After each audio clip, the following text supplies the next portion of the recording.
One of the big stories of Vladimir Putin's invasion of Ukraine has been the surprising resilience of the Ukrainian people. But what's been almost more surprising is that it turns out the Russian military wasn't as prepared or powerful or effective as everybody thought. Yeah, their tanks are falling apart, their trucks are getting stuck in the mud, and the soldiers don't seem very prepared, which is not what any of us expected. You know, Russia struggling is not what anybody thought. It's like, imagine if in Game of Thrones, we waited 7 seasons for the White Walkers, and then when they arrived, it was just a bunch of old dudes using walkers. You know, I mean, it still would have been a better ending, but you know what I mean. You know, when you think about it, you realize there's a chance that Russia's nukes don't even work. Yeah? Because if you look at the trucks that get stuck in the mud, you realize there's a chance that their nuclear weapons don't work. Like, they might press that red button, and the nukes are just going to be like... Yeah. Now, please note, if I'm wrong about the nukes, we're all dead.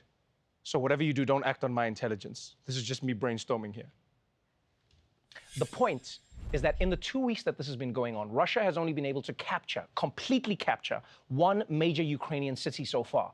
But that hardly means that things are going well for Ukraine. Several other cities are under siege and facing constant bombardment, and Russian troops have taken control of one especially strategic asset. Ukraine is raising alarms about the situation at the Chernobyl nuclear power plant, the site of the world's worst nuclear disaster. Ukrainian officials say Russian forces disconnected the decommissioned facility from the power grid and called for a ceasefire in order to restore power.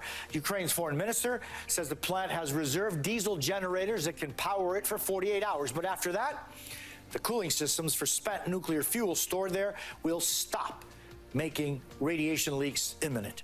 Ah, come on, Russia.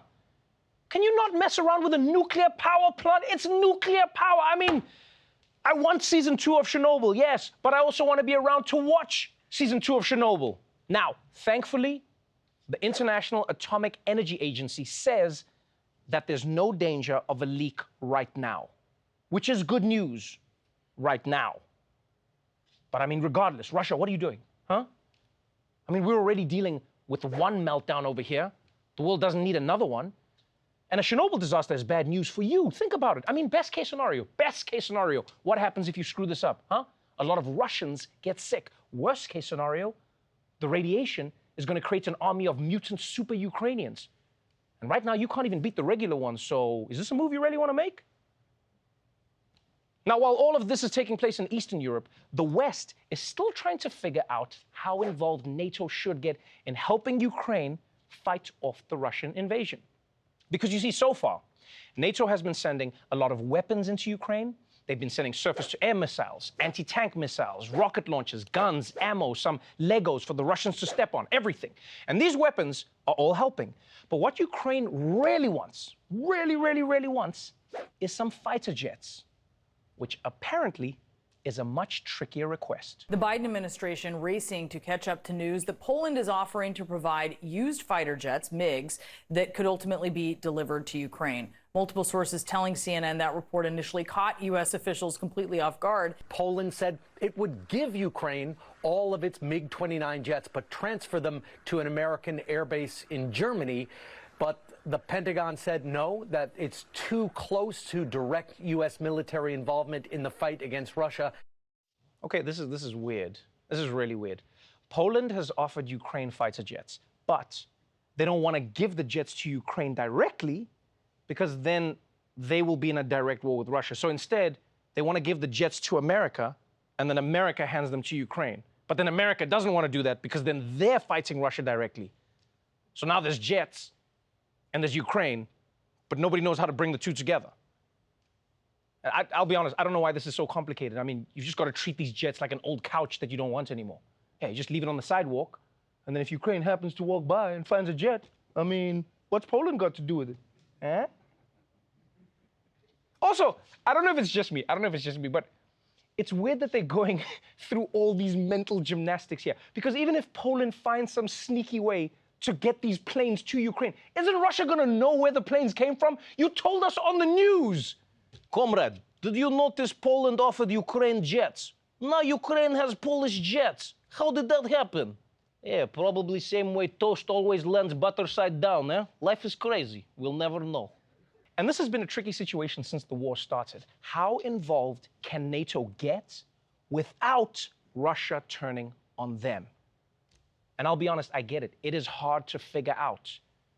You know, this is like the ultimate conundrum of life sometimes. Like the other day, I saw a mugging on the subway. And I'm not going to jump in to stop it because now that person is stabbing me. So instead, I said, hey, don't do that. And then I immediately jumped off the train and I ran away, which I think struck the right balance, you know? Now, while the war rages on, the West's economic war against Russia is ramping up too. Just yesterday, President Biden banned all Russian oil from entering America. But that's created its own problems because Americans still need gasoline to drive cars and to heat offices and to set their homes on fire for the insurance money. So President Biden is going around the world asking other countries to pump more gas to replace Russia's, right? Unfortunately, some of the countries that could help America apparently won't pick up the phone. As Americans watch gas prices rise, the Biden administration is now looking at importing oil from hostile countries, but it's not going so well. The Wall Street Journal reports President Biden tried to call the leaders of Saudi Arabia and the United Arab Emirates, but they would not take his call. Officials from both countries are upset over American policy in the Gulf. Specifically, the Saudis want legal immunity for Prince Mohammed bin Salman in the U.S. He's facing several lawsuits over the killing of journalist Jamal Khashoggi back in 2018. Saudi Arabia and the UAE also want more backing from the U.S. in Yemen to quell the civil war there. And both are also reportedly not happy with the revival of the Iranian nuclear deal. You have got to be kidding me. Apparently, Saudi Arabia won't even pick up the phone for the President of the United States. I mean, look, I know it's hard to arrange those calls. You know, Riyadh is 8 hours ahead. Biden is asleep by 4 p.m. It's a narrow window to make it work. But still, that must have been really embarrassing for Biden. Can you imagine? He phones them and they don't pick up. He probably had to do that thing where you pretend that the other person did pick up. Haha, yes, MBS. My man. Yeah, Ukraine, that is why I'm calling. You got me, baby, you got, yeah. Oh, I have been working out, yeah. This guy loves me, he loves me. Yeah, okay, I'll call you back. All right, love you too. You know what the White House needs to do? You know what they should do for the situation? They need to redirect the call so that instead of Washington, D.C., it looks like the call is coming from Ohio. Yeah, because then the Saudis, curiosity is going to get them. Phone's going to ring. They're going to be like, who's calling from Ohio? Do we know anybody from Ohio? And someone's going to be like, don't answer, don't answer. But what if it's LeBron? I have to answer. Hello? Joe Biden. Damn it, you were right. Shit. Yes. I was hoping you would call. Now, according to the White House, this story is totally untrue. They deny it, which I would too. But either way, man, there is no denying that Saudi Arabia isn't playing ball with Joe Biden. And you know what? You can say what you want, but this would have never happened to Donald Trump. Never. No one was ever ignoring Donald Trump's calls. Yeah, because if you ignored Donald Trump's calls, you didn't know how he would respond. Maybe he'd send an angry tweet, or maybe he'd just like ban your country from everything. You don't know. That's why I bet in these situations, Biden actually wishes that he could hire Trump to step in as President Wildcard. You know, just keep everyone on their toes. Because if Trump was calling, you best believe the UAE, they'll be racing to pick up the phone. Mr. Trump, we're here, hello? Too late, Ahmed. You made me wait 2 rings. We're bombing the UAE and the UFC, just in case. Now, while Biden and NATO are trying to figure out how to get Russia back in line, people all over the world are trying to do their part to stand up to the Russian regime. The only downside is that some people don't quite seem to understand the assignment. Backlash to the Russian invasion of Ukraine is leading to some misguided hostility in the U.S. Congressman Eric Swalwell, who says that the consideration of kicking every Russian student out of the U.S. should be on the table. A young Russian pianist who is set to perform with the Montreal Symphony Orchestra this week, has been struck from the schedule after protests. The Cardiff Philharmonic Orchestra have removed the Russian composer Tchaikovsky from its programme of up-and-coming concerts due to the current conflict in Ukraine. A popular Russian restaurant in D.C. is now vandalized. D.C. police say several people broke windows and spray-painted anti-Russian writing on the Russia House restaurant. New York's Russian Samovar restaurant says they've lost 60% of their customers. The co-owner is half Ukrainian. He said their sign has been kicked down and people have been leaving one-star reviews online saying things like, "Stop the war." Just because you're a quote-unquote Russian establishment does not mean you cut a check to Putin or his regime. Ah, man, really, people? Really? You know, the only thing worse than not getting help is getting help from idiots. People, just because something is Russian doesn't mean it's automatically bad, all right? Like Russian dressing, for example. Okay, that is bad. That's actually bad. Yeah, that tastes like ketchup dyed inside a bottle of mayonnaise. But you get what I'm saying. Not all Russian things are bad because of what's happening in Russia. Do you understand? You're not trying to be against the Russian people. You're trying to be against the Russian government to stop them from what they're doing in Ukraine. You understand that you can be anti-Russia and pro-Russian, all right? It's the same way you can question the Chinese government's handling of coronavirus without punching Asian grandmothers in the street. Do you understand this? Americans, of all people, should understand this. Yeah. You know, sometimes people want to be separated from the actions of their government. Yeah, we've seen you Americans traveling around the world with your Canadian flag sewn on your backpacks. And you know we can't tell the difference between your accents. By the way, you might think it's a good idea to ban Tchaikovsky now, but wait until Christmas comes and you're trying to get your nutcracker on. Then come talk to me.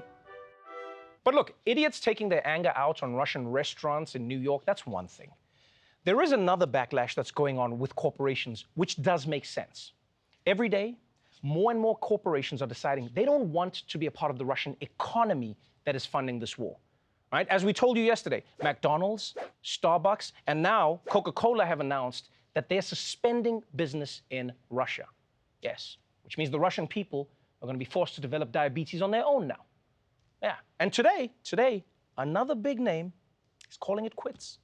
Bumble also announced that it will be discontinuing operations in Russia, removing all of its apps from the Apple App Store and Google Play Store in Russia and Belarus, and it's just the latest company to do so. Wow. No more Bumble in Russia. That's harsh. And you need dating apps in a country where the cuffing season is 10 months long. Have you seen their winters? And I know you might be saying, "Oh, Trevor, meeting women in Russia is easy. All you have to do is look inside a slightly larger woman." But that's not how it works. Don't be stupid. This is yet another hit to the Russian people because of what Putin has done. And you know, when you think about it, because Russian people only get Russian news, they probably have no idea why all these companies are closing. None. Think about it. Every day, something else just disappears from their life. McDonald's, gone. Starbucks, gone. Coca-Cola, gone. But you don't know why. Can you imagine how confusing that must be? Yeah, there's probably Russians just walking around like, I guess I was the only person drinking Coke. Now, as always, where the Western companies move out, the Russian government steps in. And luckily, for all the Russians looking to meet horny singles in their area, there's another app that's coming out. Comrades, are you upset that Bumble has abandoned Mother Russia like coward? Well, do not worry, or we put you in jail. You do not need Bumble, because Russia has new dating app, Putin Out. Now you can meet single Russians who match your interests, like loving Putin, or willing to die for Putin, or fit. Just swipe right on fellow Russians, then use chat feature to learn more about them. Maybe you fall in love, or maybe you report them to police. Either way is win.